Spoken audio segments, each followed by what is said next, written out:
ठीक है, 4 तारीख को ईओडब्ल्यू थाने में ये शिकायत दर्ज हुई थी और एफआईआर दर्ज हुई है। 21 लोगों के खिलाफ ये एफआईआर दर्ज हुई है। उन 21 लोगों में छत्तीसगढ़ के पूर्व मुख्यमंत्री भूपेश बघेल का नाम भी शामिल है। पहले ईडी की तरफ से जो जानकारी निकलकर सामने आई थी उसमें भी देखने को मिला था कि कैसे छत्तीसगढ़ के मुख्यमंत्री भूपेश बघेल का नाम सामने आया था। चुनाव के पहले भी लंबे समय तक इस मसले को लेकर चर्चा हुई कि महादेव बैटिंग ऐप में कैसे इन्वॉल्वमेंट छत्तीसगढ़ के मुख्यमंत्री भूपेश बघेल का रहा। इससे पहले उनके ओएसडी का नाम सामने आया था। कई लोगों की उसमें गिरफ्तारियां हुई थी। उससे पूछताछ के दौरान भी ये तमाम चीजें सामने आई थी। पैसों के लेन देन की जानकारी निकलकर सामने आई थी और अब ईओडब्ल्यू थाने में शिकायत दर्ज हुई है। उसमें 21 लोगों का नाम है और उन 21 लोगों के नामों में 6वें नंबर पर अगर जब आप देखेंगे तो छत्तीसगढ़ के पूर्व मुख्यमंत्री भूपेश बघेल का नाम यहां पर दर्ज है। उससे पहले रवि उप्पल का नाम है। रवि उप्पल लगातार महादेव बैटिंग ऐप में किस तरह से रडार पर है हमने देखा कि इसके अलावा चंद्रभूषण वर्मा के,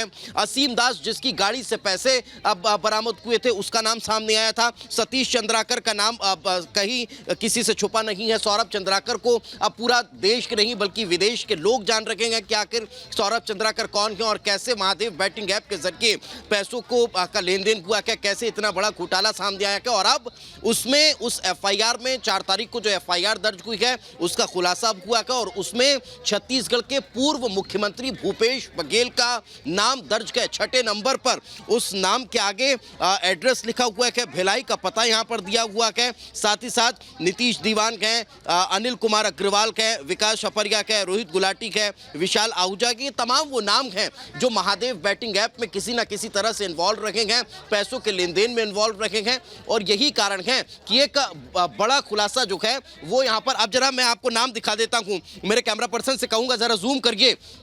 ये 1 से लेकर और 6वें नाम तक जब आप जाएंगे तो उसमें 6वें नंबर पर भूपेश बघेल छत्तीसगढ़ के पूर्व मुख्यमंत्री हैं। पदम नगर भिलाई उनका एड्रेस लिखा हुआ है। साथ ही साथ आप जब 8वें नंबर पर आएंगे तो सौरभ चंद्राकर का नाम सामने आ जाता है जो सूर्य विहार कॉलोनी भिलाई का रहने वाला है। सौरभ चंद्राकर जिसको सब जानते हैं और महादेव बैटिंग ऐप और सौरभ चंद्राकर एक दूसरे के पर्याय बने हुए हैं, कोई इसमें दो राय नहीं है। सतीश चंद्राकर जिसका नाम सामने आया था। अब असीम दास जो पैसों के मसले को लेकर, पैसों के लेन देन को लेकर जिसका सबसे ज्यादा नाम चुनाव के कुछ दिन पहले निकलकर सामने आया था। एक बार फिर देख लीजिए जो एफआईआर ईओडब्ल्यू थाने में दर्ज हुई है, 4 तारीख को एफआईआर दर्ज हुई है। उसमें 6वें नंबर पर श्री भूपेश बघेल पदम नगर भिलाई स्पष्ट तौर पर लिखा हुआ है। छत्तीसगढ़ के पूर्व मुख्यमंत्री है भूपेश बघेल जिनके खिलाफ ईओडब्ल्यू थाने में अब यह एफआईआर दर्ज हुई है। और न सिर्फ भूपेश बघेल बल्कि 21 ऐसे नाम उस एफआईआर में दर्ज हैं जिन पर यह एफआईआर दर्ज की गई है। उस सूची में जब आप पढ़ेंगे तो 21 नाम हैं। सौरभ चंद्राकर के साथ साथ भूपेश बघेल का भी उसमें नाम नजर आ रहा है। जी, over to you. Mahadev app मामले में पूर्व मुख्यमंत्री भूपेश बघेल समेत उनके ओएसडी समेत 21 लोग ऐसे जिनके खिलाफ एफआईआर दर्ज की गई है। पैसों के लेन देन का ये पूरा मामला जिसमें तमाम चेहरे, तमाम नाम निकल के सामने आ रहे हैं। जहां पर रायपुर में यहां पे एफआईआर दर्ज करने की बात निकल के सामने आ रही है। हालांकि भूपेश बघेल ये बार-बार कहते रहे कि इनके खिलाफ साजिश की जा रही है, लेकिन फिलहाल इस पूरे मामले में भूपेश बघेल समेत 21 लोग और जिनके खिलाफ यहाँ पे एफआईआर दर्ज कर ली गई है और आने वाले दिनों में इनकी मुश्किलें बढ़ सकती हैं। इकोनॉमिक ऑफिस विंग की तरफ से यहाँ पे एफआईआर दर्ज करवाई गई है। भूपेश बघेल के साथ साथ 21 लोग और भी जिनके खिलाफ यह एफआईआर दर्ज की गई है।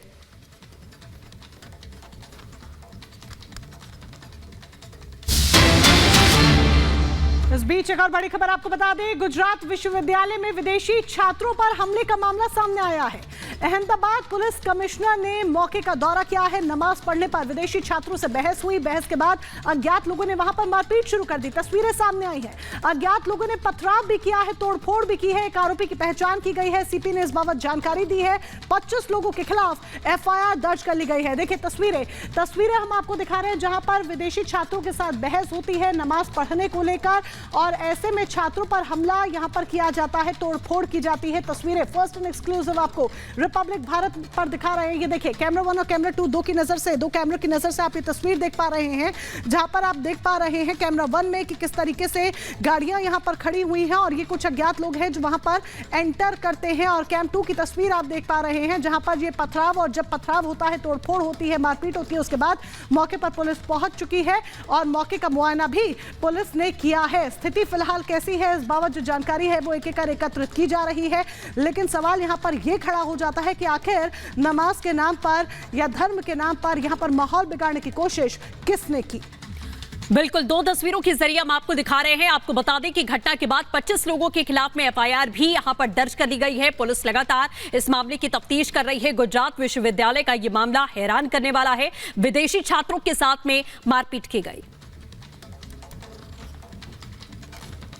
को करीब 10:30 बजे वो लोग बाहर एक कोटले पे नमाज पढ़ रहे थे, बैठे हुए थे, नमाज पढ़ रहे थे। कुछ 20 से 25 लोग आए।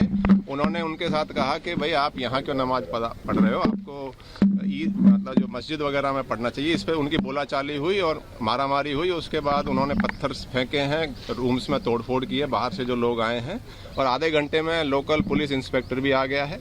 एफआईआर हमने तुरंत दाखिल कर ली है 20 से 25 लोगों के विरुद्ध में। जो भी लोग इसमें इन्वॉल्व हैं उनके खिलाफ पुलिस कड़क कार्रवाई करेगी, उनको तुरंत गिरफ्तार किया जाएगा। इसकी overall monitoring joint commissioner crime branch करेंगे।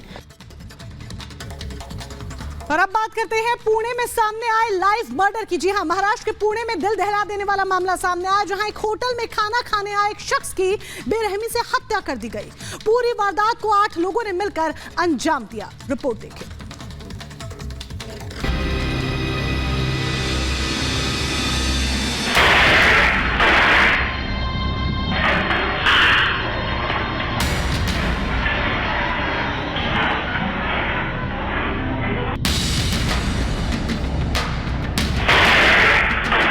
पुणे के एक रेस्टोरेंट में लाइव मर्डर।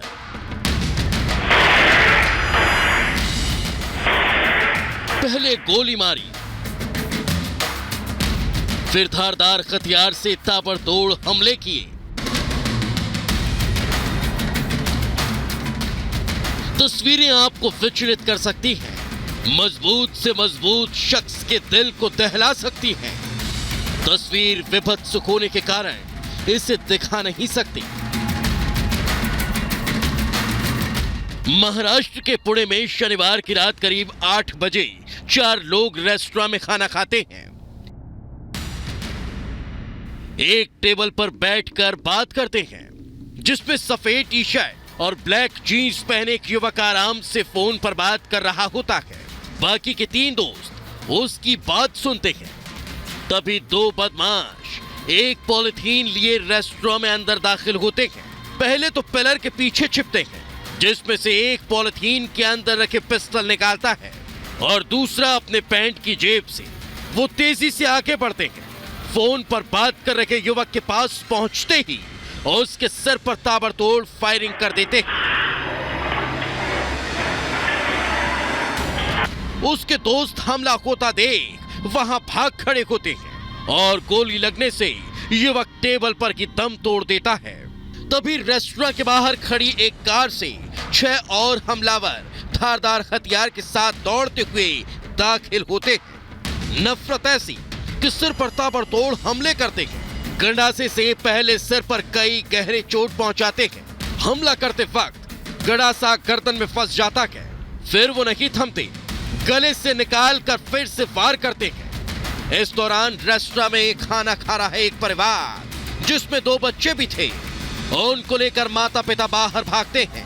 कुछ लोगों को आता देख हमलावर भी भाग खड़े होते हैं और जिस गाड़ी से आए थे उसी में बैठ कर निकल जाते हैं। हमलावरों के जाने के बाद रेस्टोरेंट के कर्मचारी सभी लोगों को बाहर निकालते हैं। जानकारी मिलते ही पुलिस मौके पर पहुंची और जायजा लिया। पुलिस ने शव को कब्जे में लेकर जांच शुरू कर दी है। घटना के बाद सीसीटीवी की मदद से पुलिस ने आरोपियों की तलाश शुरू कर दी, लेकिन जिस तरह से एक शख्स को हमलावरों ने निशाना बनाया वो ये सोचने पर मजबूर कर रहा है कि क्या कोई इतना भी बेरहम हो सकता है। Bureau report, Republic Bharat.